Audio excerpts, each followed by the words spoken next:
नमस्कार दोस्तों, stock market clarity इस चैनल में आपका स्वागत है। आज हम डिस्कस करने वाले हैं टाटा कंज्यूमर प्रोडक्ट्स के Q3 के फाइनेंशियल रिजल्ट्स, जो कि कल यानी कि 3 फरवरी को एक्सचेंज को सबमिट हुए थे। So without wasting any time हम सीधे आ जाते हैं रिज़ल्ट्स पे। मैंने ये ओपन किए हैं कंसोलिडेटेड फाइनेंशियल रिजल्ट्स, क्योंकि ये कंपनी एक होल्डिंग कंपनी है जिसके अंदर 40 डिफरेंट कंपनीज़ आती हैं और 4 जॉइंट वेंचर्स भी आते हैं, इसीलिए हमने कंसोलिडेटेड रिजल्ट्स ओपन किए हैं। सबसे पहले देख लेते हैं रिजल्ट्स का ऑर्डर, जो कि है ये कॉलम, थर्ड कॉलम जो है ये है 31 दिसंबर 2020 यानी कि Q3 of last financial year, and second column है Q2 इस फाइनेंशियल ईयर का, और फर्स्ट कॉलम जो है ये है Q3 जो करंट क्वार्टर है। तो चलिए शुरू करते हैं। सबसे पहले हम देखेंगे revenue from operations. Revenue from operations जो इस क्वार्टर का है वो है 3200। पिछले क्वार्टर में था ये 3000, उससे पहले वाले क्वार्टर में भी करीब 3070 करोड़ था। टोटल इनकम बनती है 3233, पिछले क्वार्टर में थी 3072, उससे पहले वाले क्वार्टर में 3090 के आसपास थी। तो हम देख सकते हैं क्वार्टर ऑन क्वार्टर जंप है 200 करोड़ की, ईयर ऑन ईयर जंप है 200 करोड़ की, तो एक डिसेंट जंप दिख रही है। इसके बाद हम डायरेक्टली आते हैं एक्सपेंसेस की तरफ, जो खर्चे किए हैं कंपनी ने। खर्चे हम देखते हैं इस क्वार्टर के हैं 2832, पिछले क्वार्टर में थे 2708, और पिछले साल सेम क्वार्टर में थे 2790। तो हम देख रहे हैं खर्चे बढ़े हैं, year on year quarter on quarter भी खर्चे बढ़े हैं।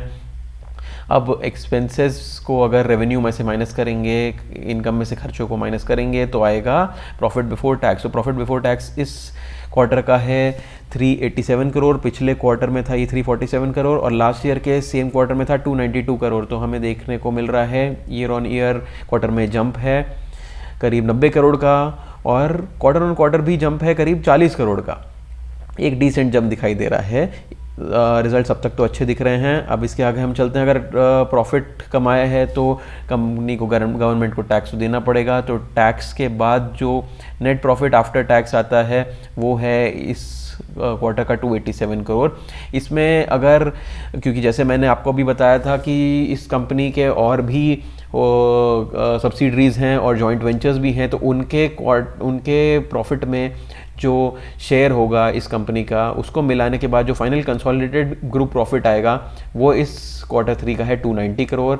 इससे पहले वाले क्वार्टर का था 285 करोड़, और उससे पहले लास्ट ईयर के सेम क्वार्टर का तो 237 करोड़। तो हमें ईयर ऑन ईयर एक जंप देखने को मिल रही है करीब 60 करोड़ की, और क्वार्टर ऑन क्वार्टर भी करीब 5 करोड़ की जंप देखने को मिल रही है। क्वार्टर ऑन क्वार्टर इतना अच्छा नहीं है, फिर भी एक मान सकते हैं थोड़ा सा प्रॉफिट का जंप है।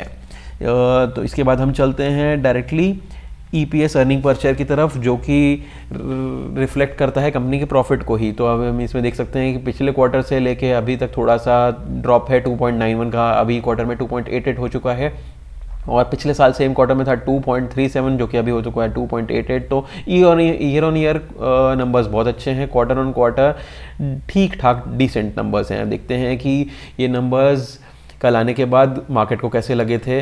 तो मार्केट में आप देख सकते हैं सबसे पहले जैसे ही नंबर आए तो एक करीब 3% का जंप देखा था हमने स्टॉक प्राइस में, जो कि फिर बाद में आज की डेट में ये स्टॉक प्राइस कम होता दिखाई दिया। ये कम इसलिए हुआ है, इसका हम जानते हैं कि अमेरिकन बाज़ार जो है उसमें डो जोन्स इंडेक्स में आज काफ़ी गिरावट हुई है। ये गिरावट की वजह फेसबुक के मार्केट कैपिटलाइजेशन में जो सडन फॉल हुआ है उसकी वजह से ऐसा हुआ है, जिसका रिजल्ट दुनिया भर के बाज़ारों में पड़ा, इंडियन बाज़ार पे भी पड़ा। निफ्टी भी आज डाउन था, जिसकी वजह से इंडिविजुअल स्टॉक्स यानी कि स्टॉक्स जैसे कि टाटा कंज्यूमर प्रोडक्ट्स, इन पे भी इफेक्ट पड़ा है। तो ये जो ड्रॉप आया है इसको हम एट्रीब्यूट कर सकते हैं वर्ल्ड मार्केट के ड्रॉप के ऊपर। अब इसके बाद हम चलते हैं टाटा कंज्यूमर की बैलेंस शीट पे। तो सबसे पहले देखते हैं रिजर्व्स। कंपनी के पास 11,000 करोड़ के रिजर्व्स हैं, बहुत बड़ी कंपनी है। नेक्स्ट हम चलते हैं लॉन्ग टर्म बोरोइंग्स, जो कि है कंपनी की ज़ीरो। इसके अलावा शॉर्ट टर्म बोरोइंग्स जो कि है ज़ीरो। तो कंपनी के ऊपर ना तो लॉन्ग टर्म कोई डेट है ना कोई शॉर्ट टर्म डेट है, डेट फ्री कंपनी है। इसके बाद हम चलते हैं कंपनी के शेयर होल्डिंग पे। शेयर होल्डिंग प्रमोटर्स के पास 34% की होल्डिंग है।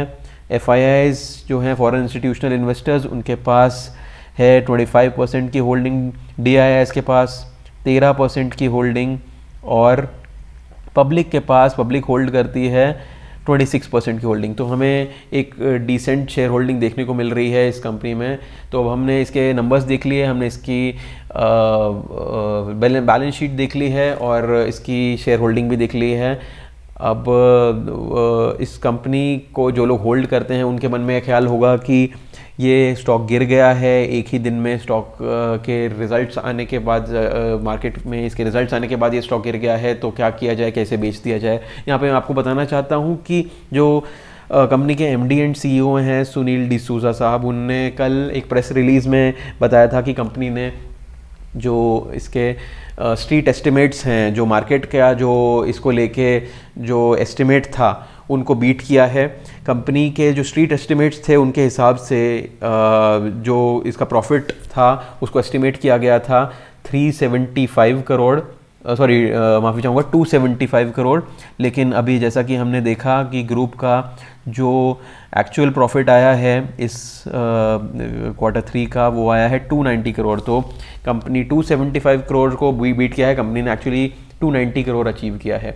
तो कंपनी के नंबर्स अच्छे थे, बाज़ार को भी अच्छे लगे। आप देख सकते हैं एक जंप आया था, लेकिन आज बिकॉज वर्ल्ड मार्केट में एक फॉल था, इसीलिए इसका असर इंडियन बाज़ार पे भी पड़ा और इंडिविजुअल स्टॉक्स पे भी पड़ा। तो अब अगर आप जानना चाहते हैं कि क्या ये आपको stock Tata consumer products hold करना चाहिए या बेच देना चाहिए, तो मैं कुछ भी बोलने से पहले आपको एक चीज़ बता दूं, ये स्टॉक मेरे पास भी है, मेरे पोर्टफोलियो में भी है। तो मैं अपना पर्सनल डिसीजन बताऊं तो मैं इसे होल्ड करूंगा। मुझे ये कंपनी पसंद है, फंडामेंटली बहुत स्ट्रांग है, नंबर्स अच्छे डिसेंट आए हैं, मार्केट को भी अच्छे लगे। जो रीज़न है जिसकी वजह से इसके स्टॉक में एक फॉल आया है वो इससे रिलेटेड नहीं है, वो सब उसने सभी पूरे बाज़ार को इफ़ेक्ट किया है।